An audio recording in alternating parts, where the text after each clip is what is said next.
Hello everyone, कैसे हैं आप लोग। Welcome to this session. My name is doctor Kavita Rawat, your English teacher from ICT virtual classroom. Today we will continue our previous poem, that is the voice of the rain written by Walt Whitman। तो यहाँ पे बच्चों, जैसे yesterday we discussed कि voice किसकी होती है, हमारी होती है ह्यूमन बींग्स की। बट यहाँ पे किसके लिए यूज हुआ है, रेन के लिए, नॉन लिविंग थिंग के लिए। तो यहाँ पे क्या है, लिटरेरी डिवाइस और सोनिफिकेशन। क्लियर बच्चों। तो यहाँ पे जो है रेन क्या करती है, साउंड करती है, बट पोएट ने क्या यूज करा है, वॉइस। तो ये कल भी हमने डिस्कस करा था। तो एक पोएटिक डिवाइस और sonification is used in this poem. तो यहाँ पे कन्वर्सेशन है किस किस के बीच में है, पोएट एंड रेनफॉल। अब आप कहेंगे कि रेनफॉल जो है किस से जवाब दे रही है। तो पोएट उसमें जो बातें कर रही हैं, जो भी रिप्लाई कर रही हैं, वो उनका इमेजिनेशन है, उनकी फीलिंग है कि क्या वो फील करते हैं जब रेनफॉल होती है, राइट। तो इमेजिनेशन है। तो अगर आपको भी लगता है कि you want to talk with non living thing, तो आप उसको फील करेंगे, इमेजिन करेंगे कि हाँ भाई रेन आ रही है, अगर मैं कोई क्वेश्चन पुट करूंगा तो वो क्या जवाब देगी, उसको फील करना है, आपको इमेजिन करना है। Clear. The voice of the rain is written by Walt Whitman. It is a conversation between the poet and the rain. The rain explains it's eternal. Eternal क्या होता है बच्चों, never ending, कभी ना खत्म होने वाली। तो क्या कभी उसकी जर्नी खत्म होती है बच्चों? No, never ending.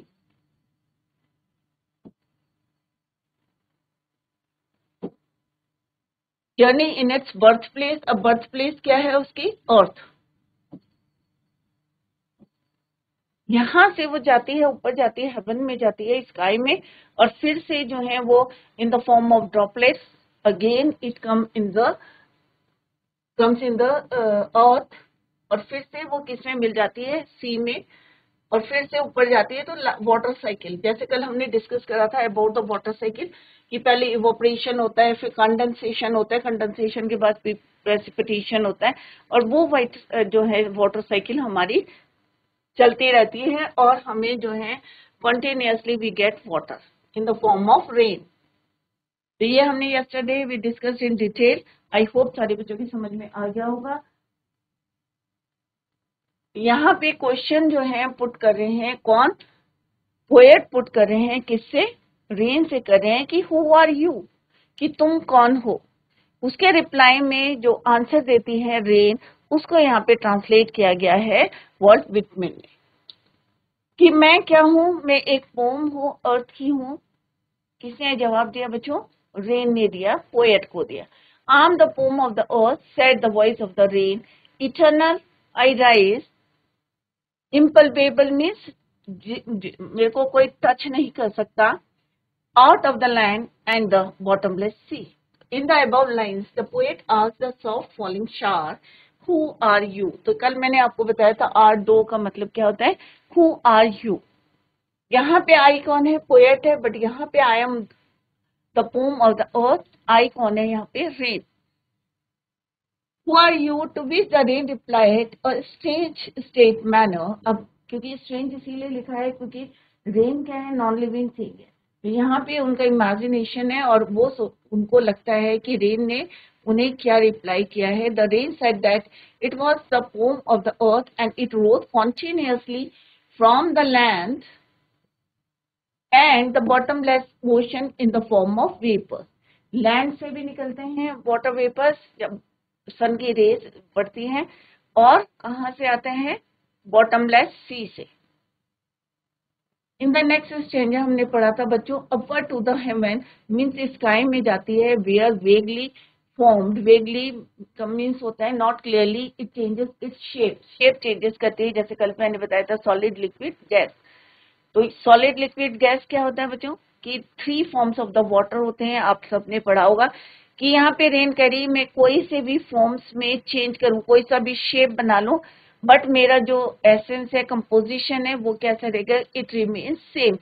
H2O है, तो चाहे मैं सॉलिड स्टेट में हूँ, चाहे लिक्विड स्टेट में हूँ, चाहे मैं गैसियस स्टेट में हूँ, बट मेरा कंपोजिशन क्या रहेगा, it remains same, H2O, hydrogen dioxide. और जब मैं नीचे आती हूँ it also the poet rain tells the poet, अब यहाँ पे कन्वर्सेशन चल रही है, रेन आंसर दे रही है पोएट के क्वेश्चन का, और वो बता रही है कि that it rises upwards to the sky in the form of vapour where it changes its form condensation into water droplets. तो पहले क्या होता है बच्चों, इवोपरेशन होगी, वो ऊपर जाती है स्काई में, फिर कंडेंसेशन होता है, और उसके बाद जो है किस तरह से although its form gets changed it still remains the same।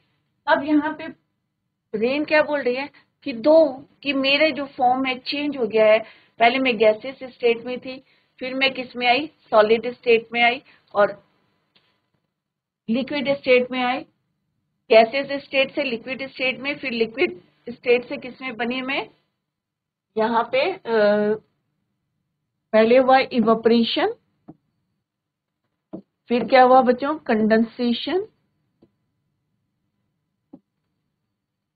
तो यहाँ पे कह रहे कि मेरे दो फॉर्म्स चेंज हुए, कौन कौन से हुए बच्चों, यहाँ पे क्या हुआ बच्चों कि वेपर फॉर्म में गई, लिक्विड से किस में चेंज हुआ है, वेपर्स में, क्योंकि पानी था, पानी जब सन की रेस पड़ी तो क्या बने, उसके वेपर्स बने, तो लिक्विड से क्या हुआ, गैसियस फॉर्म में आई, इवेपोरेशन हो गया, गैसियस फॉर्म से किस में आई, वो लिक्विड में आई, तो क्या हो गया, वो कंडेंसेशन हो गया। क्लियर। तो वो कह रहे हैं कि चाहे मेरे जो है फॉर्म्स चेंज हो गए but it still remains the same, the rain comes down to wash the drought, and drought में जहाँ सूखा पड़ा रहता है वहां पे भी मैं क्या करती हूँ, wash the drought and provide water, और वहां पे मैं पानी प्रोवाइड करती हूँ। इट ऑल्सो वॉशेस अवे, और जितने भी डस्ट पार्टिकल्स होते हैं एनवायरमेंट में उनको भी मैं वॉश करती हूँ from the earth surface, and the seeds inside the earth, जो अनबॉर्न रहते हैं, लेटेंट रहते हैं सीड्स, उनको भी मैं न्यू लाइफ देती हूँ, it gives life to the seed. Next, and for ever by day in night I give back life to my own origin। अब यहाँ क्या कह रही, रेन क्या बोल रही है पोएट को, एंड फॉर एवर, हमेशा की तरह मैं दिन और रात, I give back life to my own origin, ये मैं अपने ओरिजिन को क्या देती हूँ, एक लाइफ देती हूँ।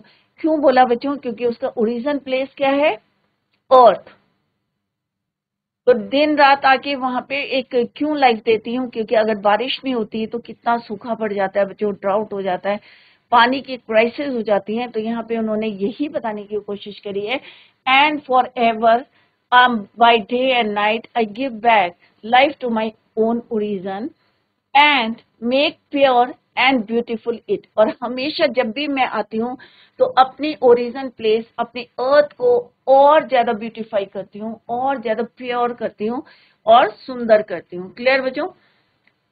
नेक्स्ट एक लाइन जो है आपके किसमें है, इन्वर्टेड कॉमास में, for the song issuing from its birth place and after fulfilment wondering racket और अनरैकेट ड्यूली विद लव रिटर्न्स। तो इसको हम बाद में पढ़ेंगे, पहले ये 3 लाइन्स हम क्लियर करते हैं। तो रैकेट और अनरैकेट मीन्स क्या होता है बच्चों, इट मीन्स वेदर केयर्ड और नॉट, कि कोई जो है महसूस करे या जो है केयर करे या ना करे,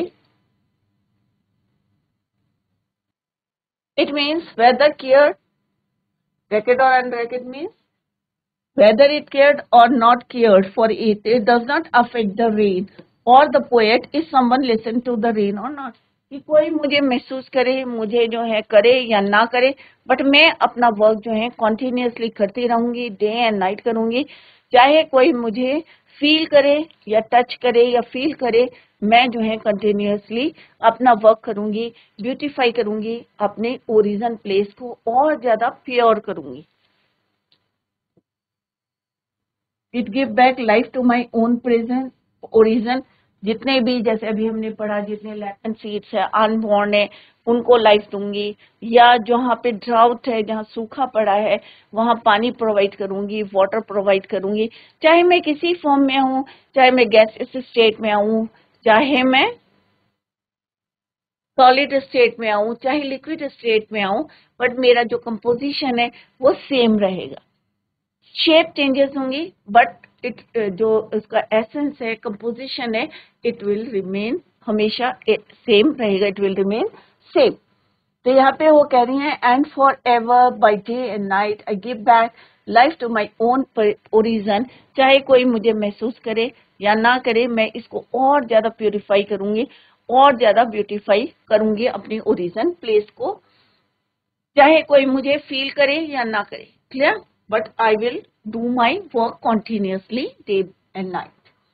the rain says that by day and night it provides life, care and enrichment. क्योंकि बारिश आती है तो क्या होता है, चारों तरफ ग्रीनरी हो जाती है, हरियाली आ जाती है। जो अनबॉर्न लेटेंट सीड्स होते हैं बरीड अंडर द सॉइल, वो भी स्प्राउट हो जाते हैं, सबको एक नई जिंदगी मिल जाती है, न्यू लाइफ मिल जाती है। And water to the place from where it originated, और जहां से ओरिजिन मिला है एक स्टॉक बना देती हैं पानी का। Clear? The rain keeps enhancing the beauty and purify the earth by preparing a life cycle for itself again. और प्यूरिफाई भी करती है, ब्यूटिफाई भी करती है।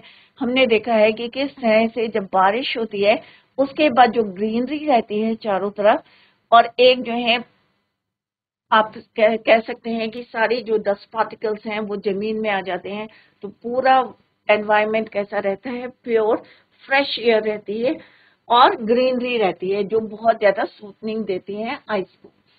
अब नेक्स्ट 4 लाइन से है बच्चों, for the song issuing from its birth place. अब अगर मैं कोई गाना गा रही हूँ तो वो मेरे बर्थ प्लेस मीन्स मेरे हार्ट से निकल के आ रहा है, क्योंकि मैं इनर सोल से गा रही हूँ, अपनी आत्मा से गा रही हूँ। क्लियर? तो उसका बर्थ प्लेस क्या है, मेरा हार्ट है। आफ्टर फुलफिलिंग वॉन्डरिंग, चाहे उसको कोई सुने या ना सुने। Clear? Racket on unracket duly with love returns, but फिर भी वो कहाँ आ जाता है, वापस मेरे पास आता है, क्योंकि मैंने उसको दिल से गाया है। तो यहाँ पे उन्होंने कंपेयर यही करा है कि रेन बोल रही है कि मैं कहाँ से निकलती हूँ, अपनी ओरिजिन प्लेस अर्थ से निकलती हूँ, घूम फिर के जो है पूरे अपने फॉर्म्स को चेंज करती हूँ और फिर से अपने ओरिजिन प्लेस में आती हूँ। मैं ये नहीं देखती कि कोई मेरा केयर कर रहा है या मेरे को फील कर रहा है या नहीं कर रहा है, बट कॉन्टिन्यूसली मैं अपना वर्क कर रही हूँ और ज्यादा ब्यूटीफाई कर रही हूँ और फिर से अपनी ओरिजिन प्लेस में आती हूँ। जैसे एक सिंगर कोई गाना गाता है, अपनी सोल से गाता है, अपने आत्मा से गाता है, अपने हाथ से गाता है, और चाहे कोई उसे सुने या ना सुने, चाहे वो उसे फील करे या ना करे, या सुने या ना सुने, केयर करे या ना करे, but it come back in its original place.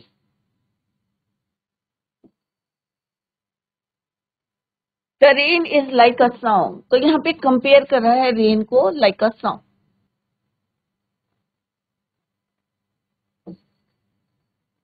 Rain को किससे कंपेयर कर रहा है, सॉन्ग से, लाइक अ सॉन्ग।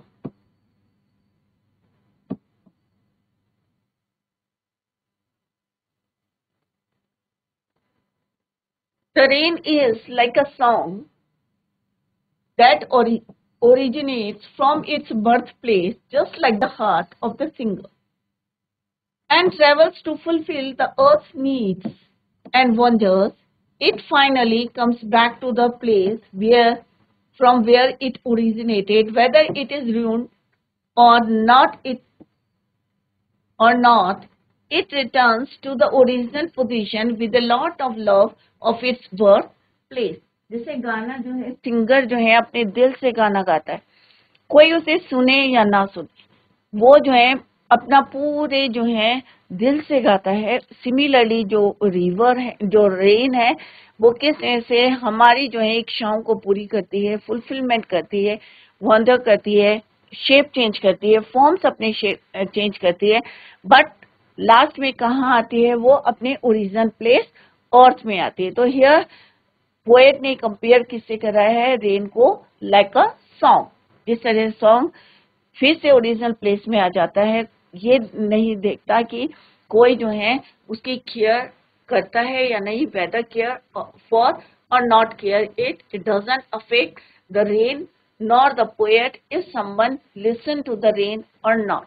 रेन को भी कोई फर्क नहीं पड़ता, चाहे सिंगर को भी कोई फर्क नहीं पड़ता, कोई सुने या ना सुने बट वो स्टिल कंटिन्यू करता है अपना गाना। जैसे रेन जो है अपना वाटर साइकिल को कंप्लीट करती है, चाहे कोई उसको जो है फील करे या देखे या ना देखे, but it continue its journey, never ending journey. तो this is all about this poem. तो हमने देखा कि हमें ये परवाह नहीं करनी चाहिए, हमें पूरी मेहनत करनी चाहिए कि कोई हमें अप्रिशिएट करे या ना करे, but you have to complete your work. पूरे जो है अपने जो है एक डिटर्मिनेशन होना चाहिए, एक करेज होना चाहिए। कोई भी काम आप करते हैं हिम्मत होनी चाहिए, और सेकंड आपकी डिटर्मिनेशन होना चाहिए, और थर्ड आपका विल पावर स्ट्रांग होना चाहिए, तभी आप जो है सक्सेस होंगे।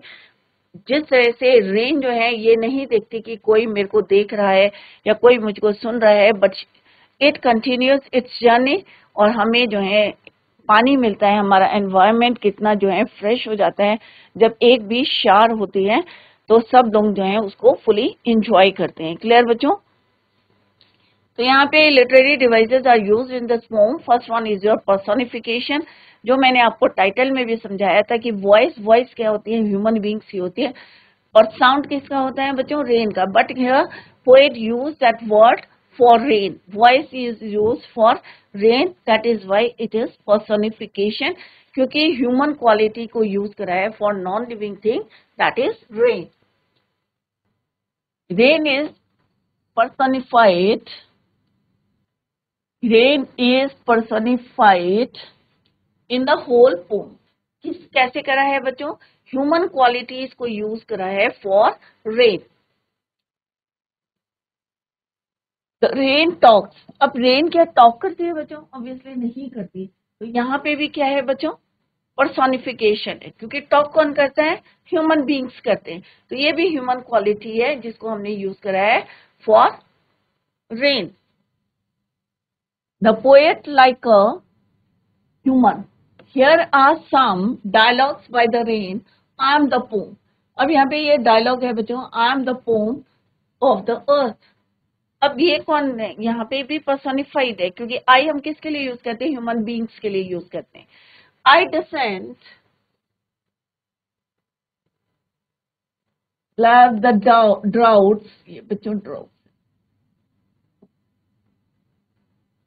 atomies, dusty layers of the globe। I, तो हमेशा हमने देखा कि यहाँ पे ह्यूमन क्वालिटीज को यूज करा है for rain. I give back life to my own origin and make pure and beauty it. तो यहाँ पे एक यही है कि रेन जो है टॉक नहीं करेगी, राइट। तो यहाँ पे भी पर्सोनिफाइड है। वॉइस क्या है, साउंड, साउंड होता है, बट यहाँ पे वॉइस यूज क्या है, वो भी क्या है, ह्यूमन क्वालिटी है। दूसरा हमने यहाँ पे आई यूज करा है, तो आई भी क्या है, ह्यूमन क्वालिटी है। तो पूरी पोम में हमने रेन को पर्सोनिफाइड किया है। क्लियर? नेक्स्ट है बच्चों मेटाफोर। अब इन दैट मेटाफोर क्या होता है बच्चों, मैंने पहले भी आपको बताया था कि what is the difference between metaphor and simile. Simile में भी हम कंपेयर करते हैं two opposite things by using the word like और एज, बट मेटाफोर में हम क्या यूज करते हैं, कंपेयर करते हैं टू अपोजिट थिंग्स, इनडायरेक्टली करते हैं without using the word like और एज। जब हम लाइक और एज वर्ड्स को यूज नहीं करते हैं, but we compare to opposite thing, that is called your metaphor. And indirect comparison between the qualities of different things, I am the poem of the earth, rain is being compared to a poem। I am the poem of the earth। तो यहाँ पे compare किया गया है, दोनों जो है opposite things हैं, बट यहाँ पे इनडायरेक्टली उन दोनों को कंपेयर करा है। Rain is being compare to a poem, that is why it is your metaphor. Next है बच्चा हाइपरबोल। अब हाइपरबोल क्यों है यहाँ पे, क्योंकि हर चीज को हमने क्या बोला है, बड़ा चढ़ा के बोला है। क्योंकि बॉटमलेस सी मीन्स एक ना एक, क्योंकि बॉटमलेस सी नहीं होता, कहीं ना कहीं उसका एंड होता है। तो यहाँ पे बड़ा चढ़ा के बोला गया है, एग्जरेट करके बोला है बॉटमलेस सी, कि उसका कि कोई बॉटम नहीं होता, बट सी का भी एक बॉटम होता है, एंड पॉइंट होता है। क्लियर बच्चों? तो यहाँ पे हाइपरबोल इसीलिए है, पोएटिक डिवाइस इज यूज्ड, क्योंकि यहाँ पे बड़ा चढ़ा के बातों को बोला गया है।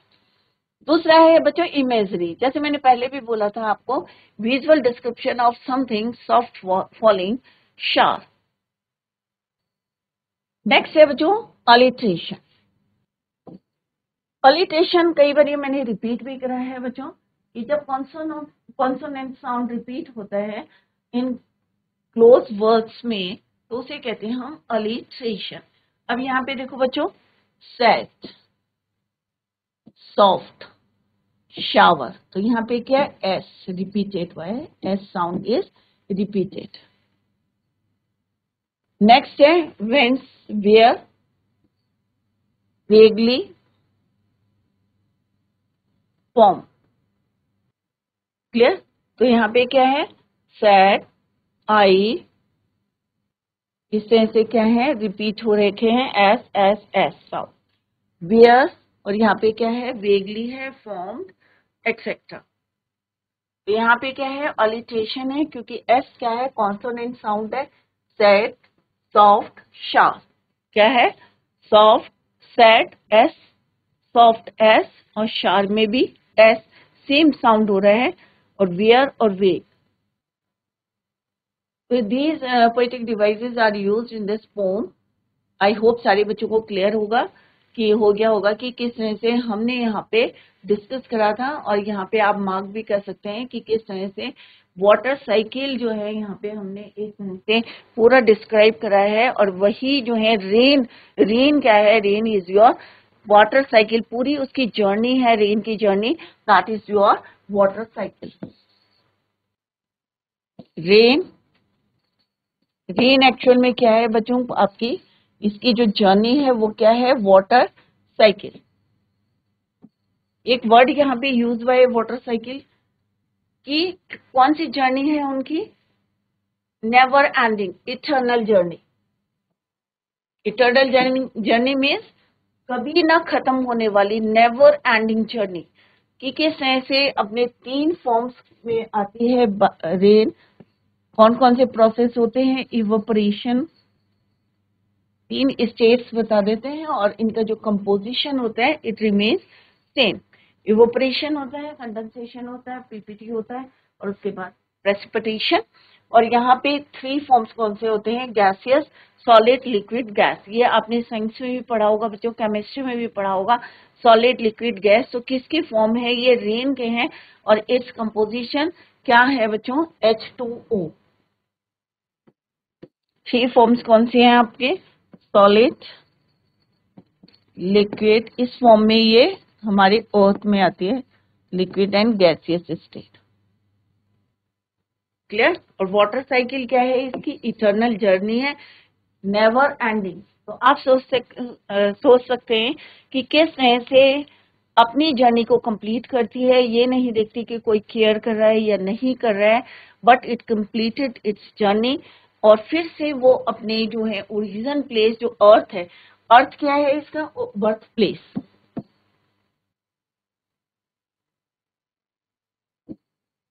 अर्थ क्या है, बर्थ प्लेस है। तो वाटर साइकिल क्या है पूरी बच्चों, तो इस तरह से ये पूरी वाटर साइकिल को कंप्लीट करके फिर से कहाँ पहुंचती है, अर्थ में पहुंचती है। क्लियर बच्चों? तो this is all about this pome. अभी जो हमने डिस्कस करा, यहाँ पे पोएटिक डिवाइसेस हमने यूज करे हैं बच्चों। Which poetic devices are used in this poem, हमने यहाँ पे डिस्कस करे हैं। First one is your personification, जैसे मैंने टाइटल में भी बताया था बच्चों, वॉइस ऑफ द रेन। तो यहाँ पे भी क्या है, साउंड ऑफ द रेन होता है, वॉइस ऑफ द रेन नहीं होता है। तो साउंड या वॉइस, तो वॉइस हमने किसके लिए यूज करा है, रेन के लिए यूज करा है, ह्यूमन एट्रीब्यूट्स है, ह्यूमन क्वालिटी है, और उसको हमने रेन के लिए यूज करा है। तो पर्सोनिफिकेशन। नेक्स्ट है metaphor, when we compare to opposite things indirectly, that is called your metaphor.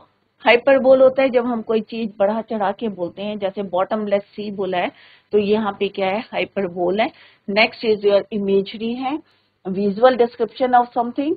ऑलिट्रेशन है, यहाँ पे consonant sound is repeated in the close words. Clear? Next है बच्चों, यहाँ पे एमसीक्यू क्वेश्चंस हैं, multi choice question. Clear?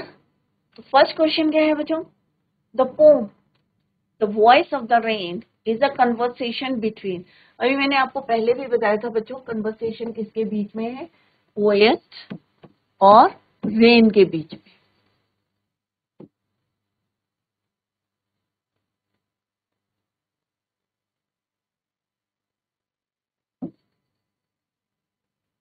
Conversation क्या है बच्चों, बातचीत हो रही है। तो क्या एक्चुअल में बात होती है, ऑब्वियसली नहीं होती है। तो यहाँ पे भी क्या है, ये पर्सोनिफिकेशन है कि ह्यूमन एट्रीब्यूट्स, एक ह्यूमन क्वालिटी है कि हम आपस में बातचीत करते हैं, हम आपस में कन्वर्सेशन करते हैं। बट नॉन लिविंग थिंग के साथ अब अगर जो है आपको बात करनी है, if you want to talk to a non living thing, तो हमें क्या करना है, उसको फील करना है, उसको इमेजिन करना है, और तब हम उसको समझ सकते हैं। और यहाँ पे भी पोएट ने उसको ट्रांसलेट करा है, जो रेन ने said to the poet. Clear?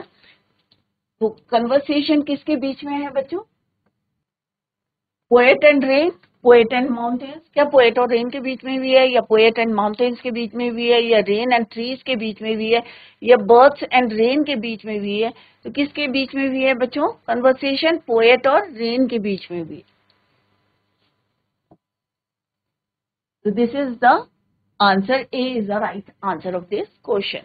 What does the poet ask to the soft falling shower? Soft falling shower से पहला क्वेश्चन क्या पूछा था, What do you do? What is your name? Who are you? How are you doing? तो कौन सा, which one is the right answer बच्चों? कौन सा आंसर है? फर्स्ट में है who are दो, एक हमने सेंटेंस पढ़ा था जिसका मतलब क्या होता है, who are you। तो आंसर क्या है इसका, who are you। B is the right answer. The poet asks to the soft voice। अगर इसी को आपको पूरे सेंटेंस में लिखना है, कई बार होता है कि शॉर्ट आंसर टाइप में एक्सट्रैक्ट बेस्ड क्वेश्चंस होते हैं, तो how to write, the poet ask का क्या हो जाएगा बच्चों, ask to the soft falling shower, who are you। क्या पूछा था, who are you, तुम कौन हो। Is it clear? तो इस तरह से आपको आंसर्स को फ्रेम करना है। Is it clear? तो बच्चों tomorrow we will continue the same, जो क्वेश्चन आंसर्स हैं और समरी है, tomorrow we will continue the same. Till then bye, take care, have a nice day.